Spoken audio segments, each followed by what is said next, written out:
17,310 का stop loss या फिर अपने प्रॉफिट्स को बुक करिए। और जहां तक बैंक निफ्टी का सवाल है, प्लीज स्क्रीन पे निफ्टी बैंक लेके आइएगा। निफ्टी बैंक को देखने की कोशिश करते हैं।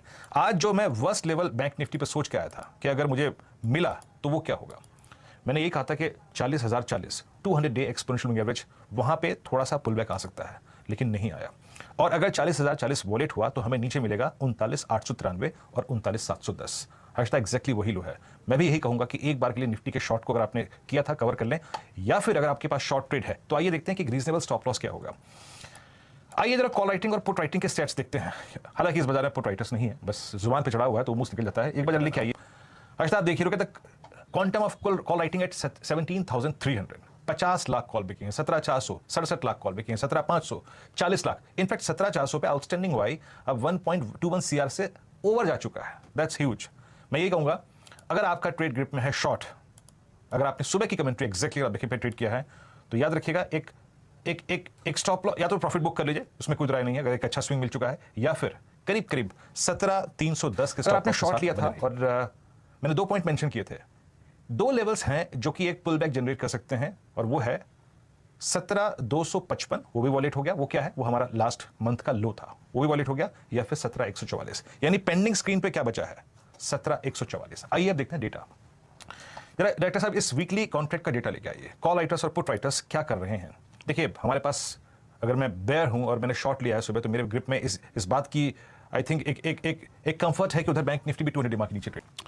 निफ्टी बैंक की माफी 40,000, 27 लाख, 40,200, 15,41, 40,500 अगर आप देखें 28, और नीचे पुट राइटर्स के पास कोई कन्विक्शन नहीं है। लेकिन स्टिल याद रखिएगा 39,500 की पुट करीब 26,65,000 का आउटस्टैंडिंग वाई होल्ड करती है। If you are short, cover. और अगर आप ओपन रखना चाहते हैं अपने ट्रेड्स को, तो याद रखिएगा एक रीजनेबल जो स्टॉप लॉस होगा निफ्टी बैंक पर अगर कोई बैठेगा, तो वह है करीब 39,850 का या फिर 860 का। अदरवाइज मैं होता ना, अगर मैंने शॉर्ट ट्रेड पे काम किया होता तो मैं एक बार के लिए इतने हैंडसम शॉर्ट ट्रेड के बाद प्रॉफिट बुक कर देता।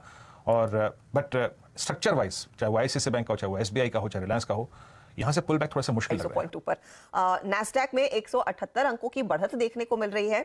एस&पी फ्यूचर्स करीब 49 पॉइंट ऊपर है। तो ऐसा लग रहा है कि पूरे दुनिया का जो खौफ है वो सिर्फ भारतीय बाजारों में ही आता हुआ दिखाई दिया है, और दूर दूर तक भारतीय बाजार पर एटलीस्ट लिस्टेड स्पेस में ये एसवीबी की क्राइसिस का प्रेशर तो आता हुआ नहीं दिखाई देगा।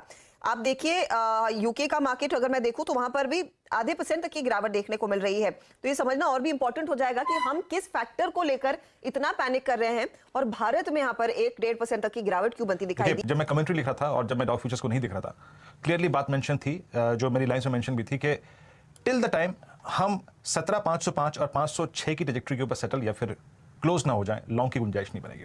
हालांकि सुबह डाउ फ्यूचर्स ने एक बार मेरे को आई थिंक प्रभावित किया था, क्योंकि रिलायंस, आईसीआईसीआई बैंक और स्टेट बैंक ऑफ इंडिया, ये 3 स्टॉक्स ठीक कर रहे थे।